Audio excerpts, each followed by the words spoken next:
It's one of my new favorite quotes.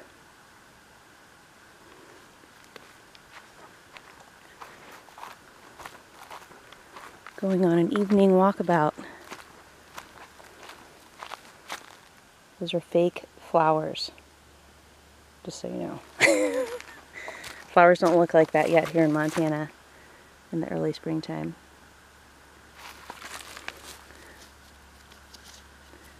This peace sign made out of rocks was gifted to us by our friend Sarah, and her stepdad made it, which is awesome of him. So grateful. Great gift. And look, it's Larch. Larch loves to go on walkabouts. And it's just one of my favorite things. He is kind of like a dog, where we go on these walkabouts in the evening, often after dinner, and Larch comes along, just follows along, and then when we turn around, he turns around and follows us home. It's kind of an unusual thing for a cat, which works great for us because we're also kind of unusual. It's like the witching hour in the woods right now, where the lighting is just stellar. The sun's fixing on going down.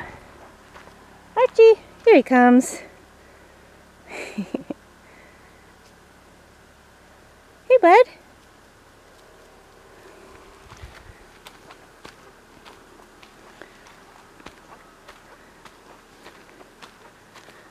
So this is an animal trail that Mike developed last year to make it a little bit more people-friendly.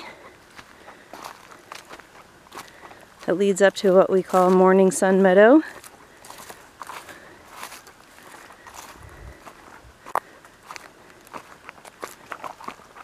And we call it Morning Sun because when the sun rises, it hits this meadow first.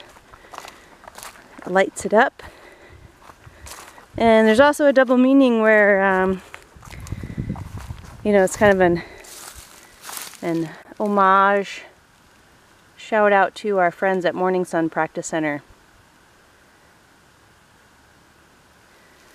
They're based in the Plum Village tradition, living intentionally, based in the Plum Village tradition of practice, and based in New Hampshire. We love our friends at Morning Sun.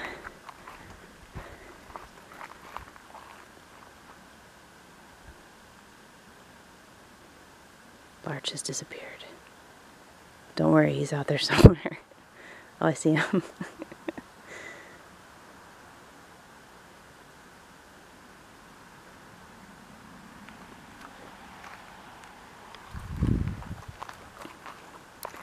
So this is nice flat ground up here. We have a lot of flat usable space here, which is great. And so, you know, we have talked about when we get to the point where we can build like a larger building for community use, for like meditation space and indoor group space and other such things. Maybe we'll have a few rooms that people can stay in until we get some small cabins built for people. We're envisioning maybe that would go up here, our community use space.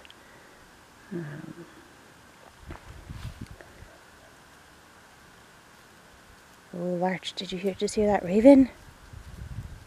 It's also one of my favorite things. I have a lot of favorite things, which, you know, this is a pretty great way to be, I think. Archie is very iconic and regal in the woods, by the way, as you can see. He just fits out here. He's living his best life. Earlier, I finished up working. I work remotely, and so I was inside the cabin on the computer, and I logged off from work, and I came outside, and Larch was just hanging out in the sunbeam on the deck, watching butterflies. Yeah, so seems like he's living his best life. Now he's rolling around. Okay, we're carrying on. So this is an old road that leads, you know, from our property into some adjoining private land. There's like, we're in a pocket of a few, you know, like private land parcels, and then we're surrounded by a lot of national forest. The county that we live in here, here in Montana, is 90% national forest. So, and I think we have like 6,000 people in the county itself, so way more trees than people. And our main tree species out here, Doug fir, tamaracks, and ponderosas. We've got some lodgepoles also, pine. Fun fact, tamaracks are also called larch, which is what we named our cat after. And apparently in this area anyway, people are pretty evenly split on calling the trees tamaracks and larches. Larch, tamarack, same tree. So one does not appear to be especially prevalent over the other. I hear Larch meowing. Come on, come on! You want me to wait for you? Oh, he just put some pepper in his step. Sometimes I go too fast.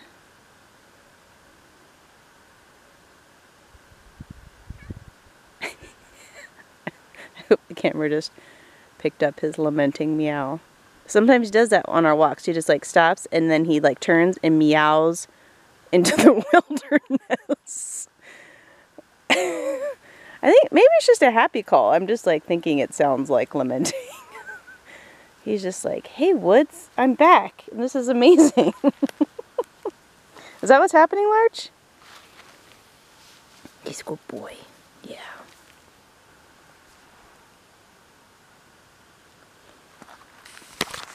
So it's worth mentioning that right now it's tick season.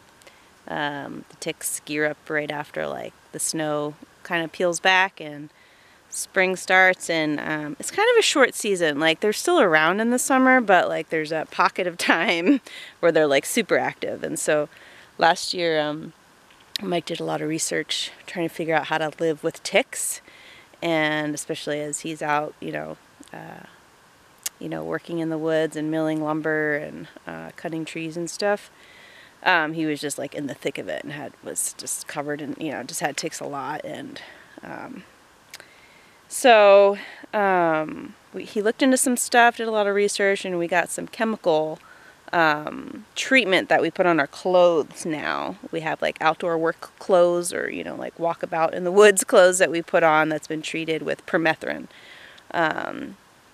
And so I've got my tick clothes on that have been treated, and also right now because of the ticks I'm trying to get all of my long hair, I have a lot of hair, up into a hat and up out of the way so that I don't have to like comb through it and like look for ticks, because that's a whole process.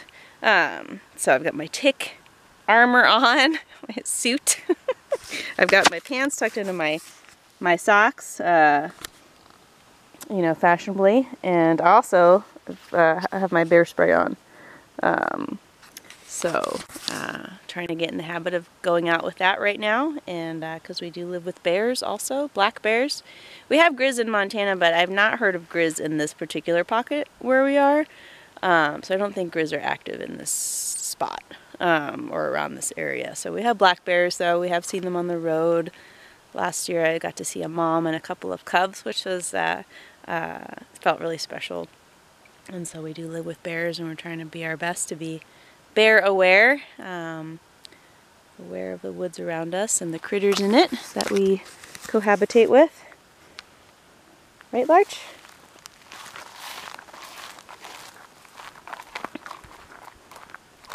There's a lot of coyote scat up here on the road. We have lots of coyotes. And then, yeah, lots of deer and elk scat up here also. Just not so much on this particular old road here. More on the animal trails. So when we were actively looking for land, we looked at so much land, so many parcels of land. It was like a full-time job, and we were very motivated We looked in like six or seven different counties. We were starting to expand our search wider and wider from around Missoula, which is where our home base was for a long time, and it still is kind of, but you know, I go there once a week to sit with my home Sangha on Monday nights. And anyway, we the parcels next to us were, well, one of them was for sale, and so we looked at that early on in our search, and we really liked this area. We liked the vibe of the land, and just it felt good out here. But we were just like, we're not quite ready to put an offer out. And then we kept looking for land, and then the adjoining sort of parcels came up on the market, and we came back out here, and then you know, wound up purchasing the one that we did, which is, I always kind of forget, I think it's 24 acres. And then we, one of our borders is National Forest, so we butt up against the National Forest on the one end of the property.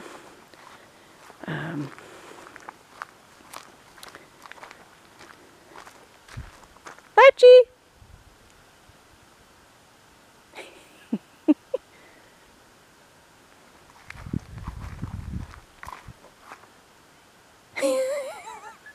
I hear him meowing.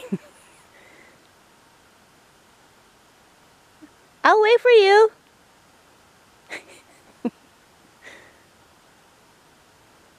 We just discovered that he does this thing where we think it's only on our way when we're heading back home from a walkabout in the evenings. He does this thing where, like, well, on the way to wherever we're going, he goes really slow and kind of lags behind, but then when we're heading back to the house, he has this move that he does, which is just like full steam runs like a cheetah in the woods. Often surprising me, startling me, because it's just kind of out of nowhere, and he just does this burst and like whisks by. It's just like a flash of orange fuzz. So I'm not really sure what that move is, but it is a delightful move, and it makes me laugh every time. Larchy! Oh, he just got a visual on me. Oh, now he's coming. He's the best. Larch, did you know you're the greatest cat ever? Yeah.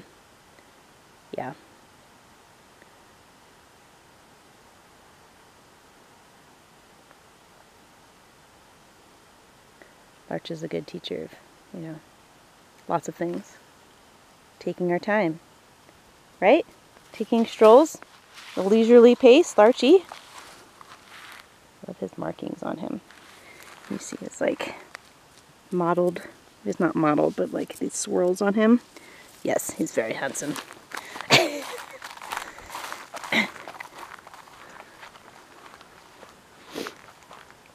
on, bud. The sun is going down, I think, right now. Let's see, it's April 10th. I think it's around, gosh, I don't know. I kind of lose track of time out here, which is a delightful bonus of living in the woods sometimes. I think it's like 7 o'clock maybe. I think that feels about right. I've lost my feline companion again. Okay, it's fine. Okay, I do have a spot where I'm getting to here. This is kind of a longer video than usual, so thanks for hanging in. So this road is cool. We looked at this property up here, and this one we're about to come up to here. And now someone else has bought it. They're building a small house.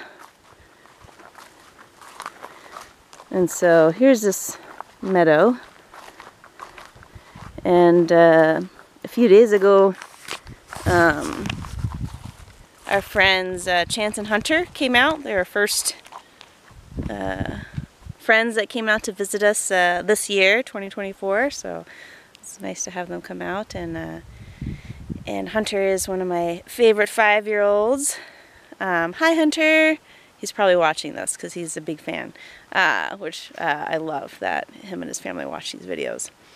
And so he and I, Hunter and I, went for a walk looking for bones. We went on a bone treasure hunt, and we came up to this meadow, and he knew that we had named Morning Sun Meadow what we did, and we came up to this one, and he was like, "What's this meadow called?" And I was like, "Oh, I didn't name this one because it's not like on our land." And then I was like, "Oh, but we should give it a name. That's a great idea." Like, it's kind of a practical thing too, as far as like referencing where we are and like where we go on walks and stuff. And because we do come this way a lot, because if you go through this meadow, it leads you to an old trail that leads into National Forest really close by here. So we've been going on those old roads and finding new trails and following those and kind of exploring in the National Forest on those trails and roads. Anyway, so I was like, "What do you think we should name this meadow?" And he kind of thought about it for a second. He's like, "Log Meadow." As you can see, there's all these logs here. So I was like, "Oh, love it. Yes. Awesome, Mike." So Mike and I are already referring to this as Log Meadow, which is awesome. And here's Larch. Larchy, you ready to go back? We're going to turn around here. Maybe you'll do your cheetah move like I was just explaining. Because now we're turning back. That's what he does on the way home. He lags behind and then like full steam charges. Oh my gosh, Larch, that was amazing. I couldn't have scripted that better, buddy.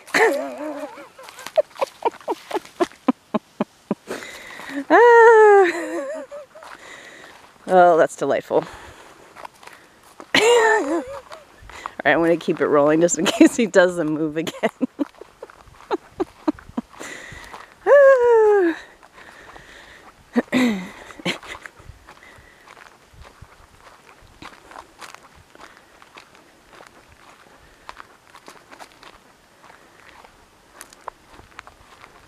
We moved on to the land here July 1st of 2022. So definitely still newbies out here. But I really feel like I'm starting to get more of a like sense of relationship with the land and the trees out here, which I'm really enjoying. It takes time to settle into a new place. You know, we made a big life change move from in-town living to off-grid, without running water living. And FYI, we do have some events and a retreat planned this year in the May through August months. So you can check out more information on our website, emptymountain.org. Got a calendar of events tab on there. I'm also really an active blogger. I'm a writer for love, not for money, and writing is a big thing that I spend my time doing. And so one of the things I do is I write blog posts.